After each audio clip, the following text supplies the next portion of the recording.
You know, clematis care depends on which type, but how do you know which one you have? But it's actually more common than you think. Maybe the label is gone, maybe you inherited the plant, or maybe you brought it home without realizing how important that detail would be later. So how do we figure it out? Most people wait for the blooms, but today we're going to try a new trick, how to figure it out by looking at the leaves. Now, this isn't a perfect system. Leaf shape won't give you the exact ID, but it'll give you strong cues to get better decisions now.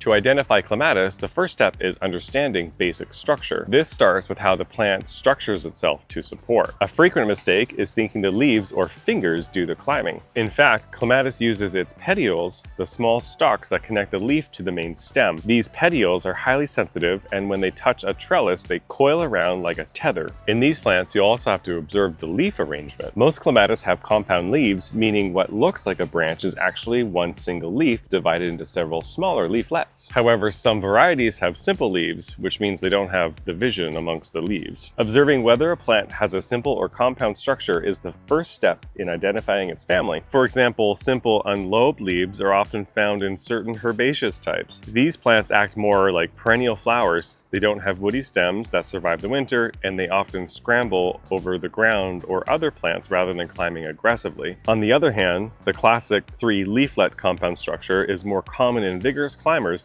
the fast-growing vines that develop permanent woody skeletons. Understanding if the foliage is simple or compound, watching how those petioles grab the trellis, is the foundation of identifying the habit of the plant. Once you identify the habit, you can start to predict how it will grow. An herbaceous habit tells you that the plant will likely stay under 2 meters and is perfect for the front of a border or growing through small shrubs. A vigorous habit warns you that this plant needs a serious structure, like a heavy-duty arbor or fence, because it will likely reach 4 to 6 meters and become very heavy. Identifying the habit also gives you the first major clue for pruning. Herbaceous habits in most cases belong to the hard prune group or group 3, while vigorous habits can belong to any of the 3 groups, requiring further investigation. And just to avoid confusion, these groups, 1, 2, and 3, are also sometimes labeled as A, B, and C, depending on the source. It's the exact same system, just different naming for the same pruning categories. While the foliage method is not 100% foolproof, there are 3 major patterns that can point towards the specific pruning group. In this category, the leaves are often highly divided, almost fern-like. If the leaflets are small, numerous, and have jagged, toothed edges, the plant is likely an early blooming species like Clematis montana or Clematis alpina. These buds bloom on old wood, which means they were formed in the previous year. If a clematis has these delicate lace-like leaves, it usually belongs to the pruning group 1, meaning it should only be pruned immediately after it flowers in the spring. This is the most common category for beginner gardeners. These leaves are typically larger, simpler, and often shaped like a perfect heart or elongated oval with smooth edges. They feel more substantial to the touch. If the foliage looks like a classic large leaf with little toothing on the edges, the plant is likely a large flowered hybrid. These belong to pruning group 2. They bloom in early summer on previous year's growth and late summer on new growth. Recognizing these broad leaves tells the gardener to prune lightly in late winter to avoid removing all the flower buds. In this third category, the leaves often appear more elongated and can have a distinct gloss or leathery texture. Many late blooming species like Clematis viticella or the famous Clematis jackmani fall into this group. Some varieties even have leaves that appear slightly lobed. These plants belong to pruning group number 3 because they bloom exclusively on new wood growth that happens in the current season. These plants are hard pruners. However, because this group has so many hybrids and different variations, the leaves can be a bit shape-shifting, so it's not a perfect science. Some, like the viticella types, have a finer, more elegant leaf. Others may have leaflets that are slightly glossy. Identifying this group by foliage alone is difficult, but the leaves appear on very vigorous, fast-growing new vines.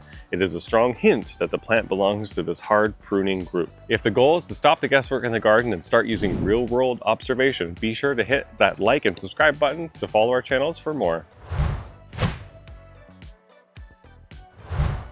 Beyond the shape, the color of the leaves, and the texture, provide the confirmation. Look at the new growth in the spring. If the leaves emerge with a bronze or purple tint, this is a very strong indicator of a certain spring blooming species like Clematis montana. Texture is also vital. If the leaves feel thick, waxy, or stay green all winter, the plant is an evergreen variety like Clematis aromatis, which is always a group 1 climber. On the other hand, if the leaves are soft and have tiny hairs, it may be a more delicate species. Paying attention to these subtle details help narrow down the variety before the first bud appears. If you're ready to start your clematis garden and want to know what type it is, be sure to hit the link below. We carry a large variety of clematis that are ready to ship, and we also have lots in store ready to buy.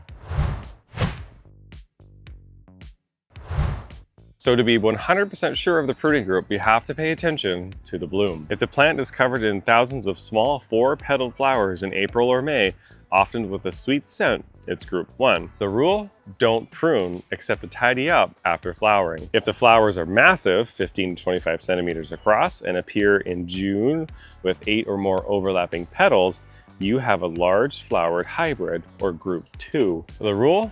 A light pruning in late winter just to cut back the first set of healthy buds. If the flowers are shaped like hanging bells or tulips and don't appear until the heat of July or August, you have group 3. The rule? Hard prune. Cut the plant down about 30 centimeters late winter. Identifying clematis is really a masterclass in gardening. By looking at the basic structure, the leaf categories, or the flower, you've unlocked the secret to identifying which clematis you have if you lose that. But don't worry if it takes a full season to be certain. These plants are surprisingly resilient. If this guide was helpful to you, let us know in the comments and be sure to give our video a thumbs up.